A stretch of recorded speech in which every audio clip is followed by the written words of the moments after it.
નમસ્તે વિદ્યાર્થી મિત્રો, north Gujarat education society Mumbai સંચાલિત અરવિંદ જીવાભાઈ પ્રાથમિક શાળામાં આપનું હાર્દિક સ્વાગત છે. ધોરણ 8 વિષય computer, chapter 4 Excel, practical 8 column format કરવા. એક્સેલ શરૂ કરો.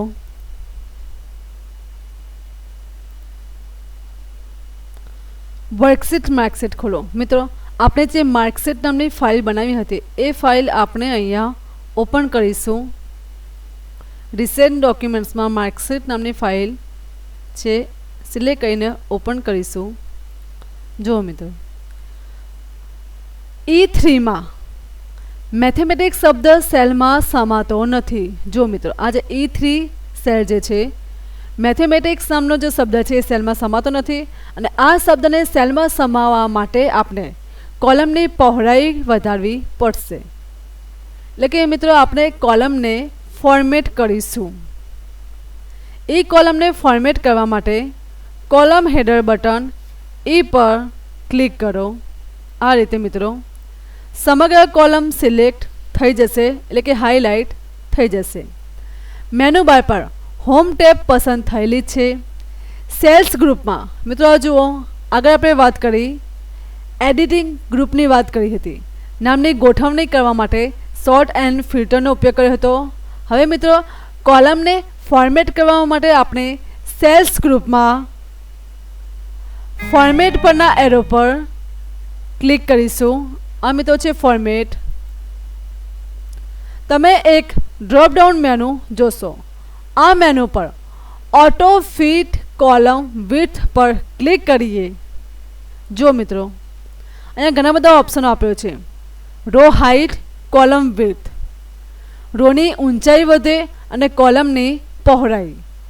મિત્રો, રોની ઊંચાઈ વધારવા માટેનું ઓપ્શન છે ઓટો ફિટ રો હાઇટ, અને કોલમની પહોળાઈ વધારવા માટેનું ઓપ્શન છે auto fit column width. Auto fit column width પર ક્લિક કરીએ. જો મિત્રો, મેથેમેટિક્સ શબ્દ સમાઈ શકે તે પ્રમાણે સિલેક્ટ કરેલા કોલમ એની પહોળાઈ વધી જશે. સિલેક્ટ કરેલા કોલમ પરની હાઇલાઇટ દૂર કરવા, એટલે કે ડિસિલેક્ટ કરવા, વર્કશીટમાં કોઈ પણ જગ્યાએ ક્લિક કરીએ. મિત્રો, પાછળથી કરેલા ફેરફારો સેવ કરવા માટે ક્વિક એક્સેસ ટૂલબાર પર સેવ નામનું જે બટન છે તેની પર ક્લિક કરીએ, અથવા તમે Ctrl+S કી આપી શકો છો. જુઓ મિત્રો, એક બીજી પણ શોર્ટકટ રીત છે. તમે કોલમની પહોળાઈ વધારી પણ શકો છો અને ઘટાડી પણ શકો છો. મિત્રો, આ કોલમ છે, એની પર તમે રાઈટ ક્લિક આપશો. અહીંયા તમે કોલમ ઇન્સર્ટ પણ કરી શકો છો. અહીંયા જો કોલમ વિડ્થ, એની ઉપર તમે ક્લિક કરશો તો જુઓ મિત્રો, અહીંયા કોલમ વિડ્થની સાઇઝ બતાવે છે. અહીંયા તમે સાઇઝ લખીને પણ કોલમની પહોળાઈ વધારી શકો છો અને ઘટાડી પણ શકો છો. અથવા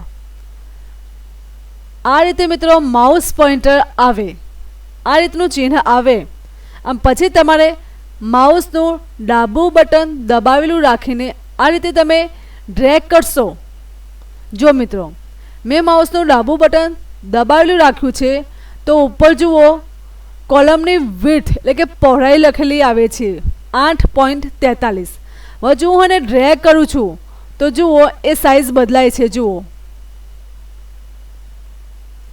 21.14ની થઈ. આ રીતે એ જ રીતે તમે ઘટાડી પણ શકો છો કોલમની પહોળાઈ. જુઓ મિત્રો, આ રીતે.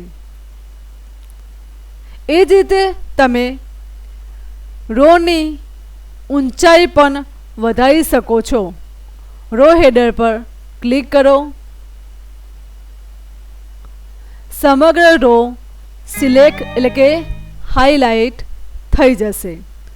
મેનુ બાર પર હોમ ટેબ પસંદ થયેલી છે.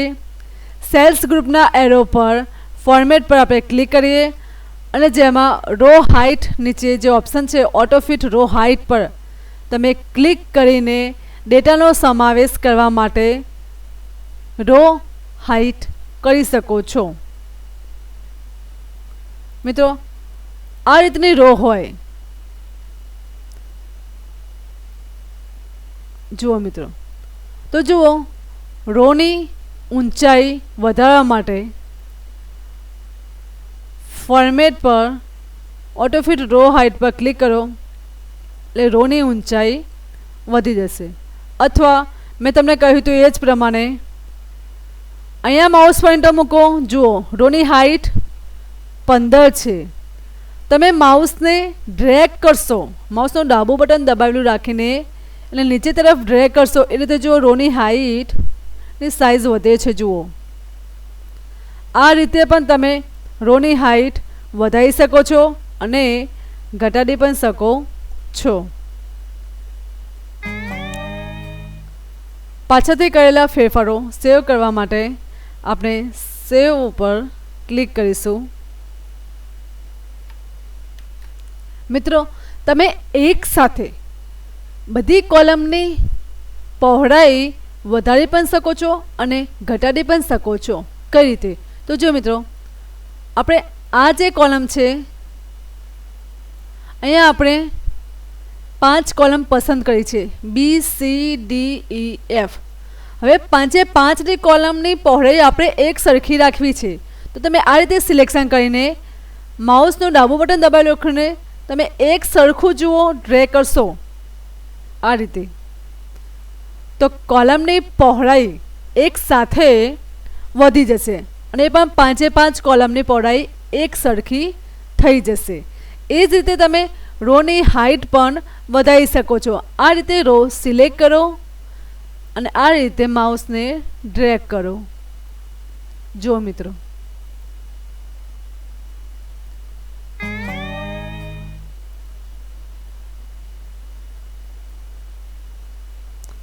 આ રીતે તમે કોલમની પહોળાઈ વધારી શકો છો અને રોની ઊંચાઈ વધારી પણ શકો છો અને ઘટાડી પણ શકો છો. આપણે અન્ડુ ટૂલનો ઉપયોગ કરીશું.